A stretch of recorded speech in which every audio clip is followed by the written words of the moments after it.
Саламатсыздарбы, урматтуу коллегалар. Жети-күз шайлоо округу Малиев. Урматтуу коллегалар, ушул өткөн күндөрү биздин топ Баткенге барып келди, бирок шайхы өзүн жардам берип келди. Мен дагы ошо кошулат элем ошого.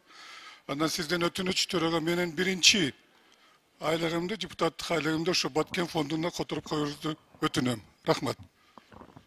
Рахмат. Биринчи микрофон. Арбаңыздар, урматтуу депутаттар, биз өткөн жумада Атажурт Кыргызстан Талиева.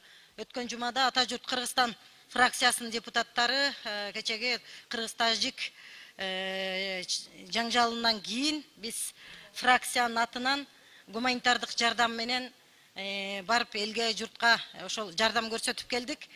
Анан биз фракция да карадык бул маселени. Анан кечээ күнү комитетке комитетке да алып чыктык. Жалпы Кыргыз Республикасында Жогорку Кеңештин депутаттарынын атынан, Тажик Республикасынын Жогорку Кеңештин депутаттарынын атына кайрылуу бар эле. Ошол күн тартибине киргизип койсоңуздар, сиздер менен макулдашышыбыз керек болуп атат, макулдугуңуздар керек. Ошону күн тартибине киргизип койсоңуздар. Комитеттен өткөрдүк кайрылуунун долбоорун. Рахмат. Рахмат. Төртүнчү микрофон. Ассаламу алейкум. Орунду жакшырсаң өлүм ашкере кылат дейт. Жакында International Transparency уюмунун дүйнөдө коррупциянын деңгээли боюнча маалымдамасы чыкты. Ошол жердеги биздин позициябыз дагы начарлаптыр. 144-чү орунда экенбиз. Уганда менен Камерун сыяктуу африкалык мамлекеттердин катарында болуп калыптырбыз. Эми төрөлгөндөн баштап өлгөнгө чейин ушу жемкорлук деген балекет менен баарыбыз эле кезгелип атабыз. Төрөтканада башталат экен, анан өлгөндө көрүңдү сатып алганга чейин барып атасың. Раматтылык Улан Игизбаев муну иликтеп жазды эле.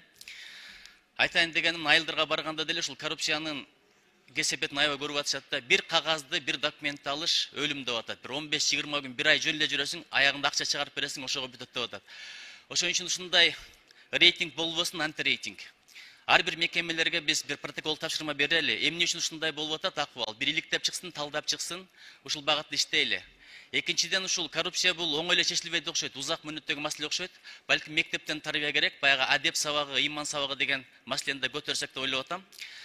Ушуну айткым келип атат. Анан дагы бир нерсе, бир фракциянын 10 мүнөтүн берип койсоңуздар, биз абдан ыраазы болот элек. Чоң рахмат. Рахмат. Үчүнчү микрофон. Саламатсыздар. Урматтуу төрага, урматтуу депутаттар. Кече 27 числода болгон Баткендеги окуя боюнча элдик тобунун депутаттары дагы барып келдик. Жеринен таанышып, кабар алып болгон мүмкүнчүлүгүбүздү колдонуп жардам берип, элдер менен жолугуп келдик эле. Ошо элдик тобунун атынан 10 мүнөт убакыт берсеңиздер, маалымат берип, бир сунушубуз бар эле.